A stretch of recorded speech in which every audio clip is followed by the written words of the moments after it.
अच्छा बेटा, आज हम तीसरे चैप्टर का लास्ट लेक्चर पढ़ रहे हैं क्योंकि शार्ट सिलेबस के मुताबिक है। ये 3.4 जो टॉपिक था हमारा जो, इसके बाद 3.5 हमारे सिलेबस में मौजूद नहीं है। तो ये आज हमारा तीसरा चैप्टर एंड हो जाएगा इंशाल्लाह। अब देखिए बेटा, अब हमारे पास एलिमेंट ऑफ 4A ग्रुप के एलिमेंट हैं। कौन कौन से हैं? 4A के, जिसमें कार्बन हो गया, सिलिकॉन हो गया, जर्मेनियम हो गया, स्टेनस हो गया और इसके अलावा जो है वो लेड है। ये चार हमारे पास है। ये है इसके, ये चौथे ग्रुप के ये एलिमेंट है। कौन से ग्रुप के हैं? चौथे ग्रुप के एलिमेंट है। अब देखिए बेटा, ये हमारे पास है कार्बन है, सिलिकॉन है, जर्मेनियम है, स्टेनस है और कौन सा लेड है। इसको टिन हो गया, लेड हो गया, ये हमारे पास है। अब देखो बेटा, ये यहाँ से कार्बन से लेकर यहाँ तक लेड तक जो मात्रा डेविएशन होती है, इसमें बहुत ज्यादा तब्दीलियां आती हैं। क्या होती है? इसमें बहुत ज्यादा चेंजेस आती हैं। किस कार्बन से लेड तक जो है इसमें काफी सारी चेंजेस भी आती हैं। कुछ इसमें सिमिलैरिटीज भी होती है। एक्सट्रीम ग्रुप के अंदर एक्सट्रीम मेंबर जो होते हैं उनमें थोड़ी सी उनमें क्या मौजूद होती है? सिमिलैरिटीज भी मौजूद होती है। ठीक, इसमें देखिए सबसे पहले इनकी जो इलेक्ट्रॉनिक कन्फिगरेशन होती है बेटा, ये आउटर मोशन में S में 2 हो गया और P में 6 हो गया। आउटर मोशन यहाँ पर 2 भी हो सकता है, यहाँ पर 3 N की वैल्यू 3 भी हो सकती है, N की वैल्यू 4 भी हो सकती है। ये बार का ये जनरल है कि NS2 और NP2 होगा इसका। ठीक है, ये हमारे पास था। ये चौथे ग्रुप की बात हम कर रहे हैं। अब देखिए, इसके अंदर जो कार्बन और सिलिकॉन में काफी सारी इसके अंदर सिमिलैरिटी मौजूद है, वो हम डिस्कस करते हैं। किसकी? कार्बन और सिलिकॉन की जो है ना हम लोग क्या करते हैं? डिस्कस करते हैं। अब देखिए, both are non metal. Carbon और सिलिकॉन दोनों क्या बेटा? नॉन मेटल है। ठीक है। अब दूसरी बात, इनके दोनों के ऑक्साइड जो होते हैं वो एसिडिक ऑक्साइड बनाते हैं। दोनों कौन से ऑक्साइड बनाती है? एसिडिक ऑक्साइड बनाती है। दोनों क्या है? नॉन मेटल्स हैं। दोनों के ऑक्साइड कौन से होते हैं? एसिडिक ऑक्साइड होते हैं।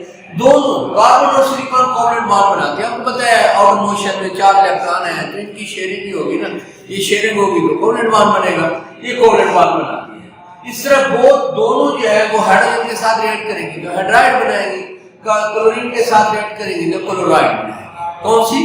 कार्बन और सिलिकॉन। ये देखिए, इसमें ये आपसे अपना सवाल पूछा जा सकता है, शॉर्ट क्वेश्चन में आ सकता है कि कार्बन और सिलिकॉन में क्या अपना वो है, ये सिमिलैरिटीज बताए। कार्बन और सिलिकॉन में सिमिलैरिटीज बताए, उसमें डिफरेंस बताए। तो देखिए बेटा, इनमें डिफरेंस भी होता है।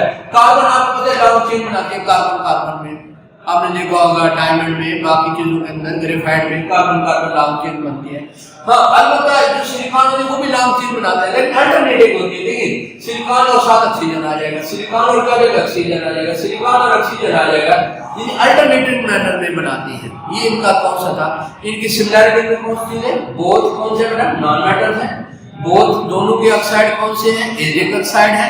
इसके अलावा बोथ दोनों कोवलेंट बॉन्ड बनाती है। कौन से बॉन्ड बनाते हैं? कोवलेंट बॉन्ड बनाते हैं बेटा। ये बोथ हाइड्रोजन के साथ रिएक्ट करेंगे, हाइड्राइड बनाएंगे। क्लोरीन के साथ रिएक्ट करेंगे, क्या बनाएंगे बेटा? क्लोराइड। ठीक। अब देखिए, इसके ये डिफरेंस था कि ये लॉन्ग चेन बनाती है कार्बन, लेकिन ये भी लॉन्ग चेन बनाती है, लेकिन अल्टरनेट मैनर में बनाती है। पहले कार्बन के साथ अब सारी सिलिकॉन हो गया और ऑक्सीजन हो गया, ये अल्टरनेट मैनर में ये लॉन्ग चेन ये भी बनाते हैं। अब इसके बाद हम इसकी जनरल प्रॉपर्टीज की बात करते हैं, यानी बाकी ग्रुप की। देखिए, कार्बन और सिलिकॉन ये दोनों क्या है बेटा? नॉन मेटल है। लेकिन देखिए, बाकी जो होते हैं, जर्मेनियम हो गया, टिन हो गया, लेड हो गया, ये सारे मेटालिक कैरेक्टर रखते हैं और ये एम्फोटेरिक होते हैं। कौन से होते हैं? एम्फोटेरिक ऑक्साइड होते हैं। उनके ऑक्साइड कौन से थे? एसिडिक नेचर थे। इनके ऑक्साइड कौन से बेटा? Amphoteric oxide. कौन से होंगे? Amphoteric oxide. अब देखिए, यहाँ पर है इनके 7 है, चौथे ग्रुप में है, तो इसका आउटर मोशन में कितने इलेक्ट्रॉन होंगे? 4 इलेक्ट्रॉन होंगे। कितने होंगे बेटा? 4 इलेक्ट्रॉन होंगे। अब इन्हीं क्या करते हैं कि ये जो पहले 3 मेंबर है, ये हमारे पास 4 इलेक्ट्रॉन होते हैं। इनमें 2 पेयर की सूरत में मौजूद होते हैं। किसकी सूरत में मौजूद होते हैं? 2 पेयर की सूरत में क्या होते हैं? मौजूद होते हैं। ठीक। अब इसके अंदर जो होते हैं हमारे पास है जो अपना फर्स्ट 3 है। कौन से बेटा? फर्स्ट 3 जो है हमारे पास है, ये इसमें कौन कौन सा हो गया? कार्बन है, सिलिकॉन है और जर्मेनियम है। ये कौन सा बनाते हैं? ये कौन से होते हैं? ये फर्स्ट 3 जो होते हैं हमारे पास है, ये अपने 4 के 4 इलेक्ट्रॉन को यूज करते हैं। यानी 2 पेयर जो होते हैं 4 और 4 को क्या करते हैं? यूज करते हैं। किसके अंदर? केमिकल कॉम्बिनेशन में इस्तेमाल करते हैं। किस में इस्तेमाल करते हैं? केमिकल कॉम्बिनेशन में इसको इस्तेमाल करते हैं। अच्छा बेटा देखिए, जो हम डिस्कस कर रहे थे कि हमारे पास फर्स्ट 3 मेंबर हैं, कार्बन, सिलिकॉन और जर्मेनियम।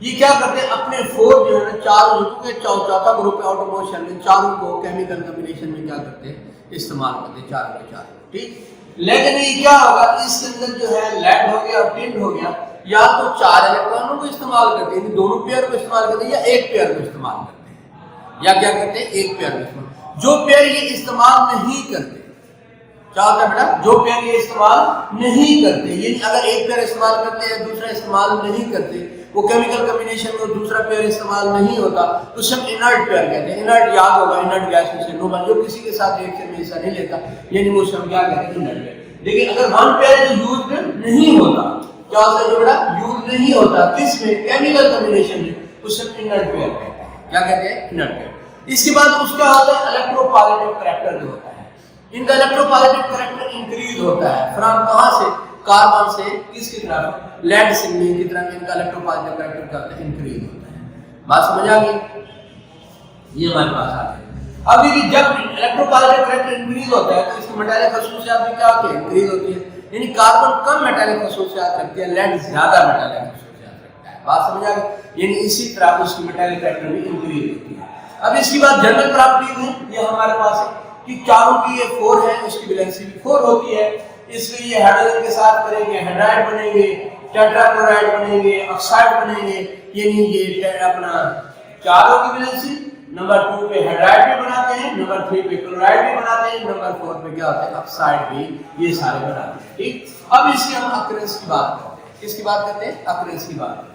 अब देखो इसकी अक्रेंस में जो है ये कार्बन या फ्री स्टेट में भी होता है, डायमंड वगैरह हो गया, दूसरा शेपलेस जो होते हैं मार्कर फॉर्म में होता है, आपके पास कोयला हो गया, ये सारी चीजों में कार्बन जो है मौजूद होता है। ये कार्बोनेट की सूरत में भी होता है बेटा, डोलोमाइट की सूरत में भी होता है, और मैग्नेसाइट Mg अपने CO3 की सूरत में भी ये क्या होता है, मौजूद होता है। ठीक है, ये हमारे पास था कार्बन। इसी तरह सिलिकॉन जो होता है ना, ये हमारे पास बेटा जो 25% अर्थ क्रस्ट है, ऊपर वाला हिस्सा, उसका अर्थ क्रस्ट का ऊपर वाला हिस्सा 25% वो किसका बना होता है, सिलिकॉन का बना होता है। ठीक है, सिलिकॉन फ्री स्टेट में मौजूद नहीं होता। इसकी ह्यूज फॉर्म जो होती है ना, वो सिलिका का रे SiO2 की सूरत में क्या होता है, ये मौजूद होते हैं सिलिकॉन। लेकिन ये सिलिकेट की सूरत में भी होता है, सल्फाइड की सूरत में भी होता है, सल्फेट की सूरत में भी ये क्या होता है, ये मौजूद होता है सिलिकॉन में। इसके सबसे जो बेहतरीन होता है ना, ऑक्साइड की सूरत में मौजूद है, वो क्वार्ट्ज होता है। क्वार्ट्ज जिसको हम कहते हैं ना अपना, ये भी एक क्रिस्टल होती है, किसकी, सिलिकॉन की जो क्रिस्टल होती है, जिसको आमतौर पर लोग नगीने कहते हैं। ठीक है, उसके अंदर जो सबसे मशहूर होता है वो रोज क्वार्ट्ज होता है, ये यूनिवर्सल लाभ इसको कहते हैं, ये स्टोन ऑफ यूनिवर्सल लाभ होता है, ये स्टोन ऑफ यूनिवर्सल लाभ है, ये हमारे पास आ जाएगा, ये क्वार्ट्ज होता है, स्टोन ऑफ यूनिवर्सल लाभ हो गया, ये मिल्की क्वार्ट्ज भी हो गया, ये मुख्तलिफ नगीने जो होते हैं वो भी इसमें सिलिकॉन जो उसमें मौजूद होते हैं। ओपल भी होते हैं, ये हाइड्राइडेड वैराइटीज है, ये भी क्वार्ट्ज की है, यानी उसकी ये भी कलर है, उसी में सूरत में भी ये क्या मौजूद होते हैं। ठीक है, ये तो था हमारे पास इसकी, किसकी बात की हमने, अक्रेंस की बात की है। ठीक है, इसके अलावा जो है हमारे पास बेटा इसका पेकुलर बिहेवियर है, ये इस तरह से बाकियों का भी हमने पढ़ा था, लिथियम का पढ़ा था, बेरिलियम का पढ़ा था। ठीक है, इसी तरह ये क्या होता है कि ये कार्बन भी अपने ग्रुप से थोड़ा सा मुख्तलिफ है, बहुत मुख्तसर सा इसका। लेकिन बेटा कार्बन क्या है, नॉन मेटल है, सिलिकॉन भी नॉन मेटल है। इसके बाकी जितने ग्रुप के एलिमेंट है ना, सारे के सारे क्या है, मेटल। ठीक, इसके अलावा जो होता है ये हमारे पास है, ये कार्बन कैटिनेशन हो गया। याद होगा कार्बन का कैटिनेशन का मतलब, या आप लोगों को याद होगा, ये कार्बन लॉन्ग चेन बनाता है, ये कार्बन जो है वो लॉन्ग चेन बनाता है ऑर्गेनिक केमिस्ट्री में, जिसकी वजह से इसका बहुत ज्यादा रोल होता है कैटिनेशन का, यानी इसी वजह से मुख्तलिफ वैरायटीज की जो ऑर्गेनिक कंपाउंड तैयार होते हैं। बाकी जितने होते हैं, देखिए सिलिकॉन भी बनाता है लॉन्ग चेन, जो हम अभी हमने डिस्कस किया था, लेकिन अल्टरनेटिव होता है, साथ ऑक्सीजन के साथ में बनाता है। ठीक, बाकी जितने भी एलिमेंट्स हैं, जर्मेनियम हो गया, टिन हो गया, लेड हो गया, उनमें ये खसूसियात बहुत कम होती है।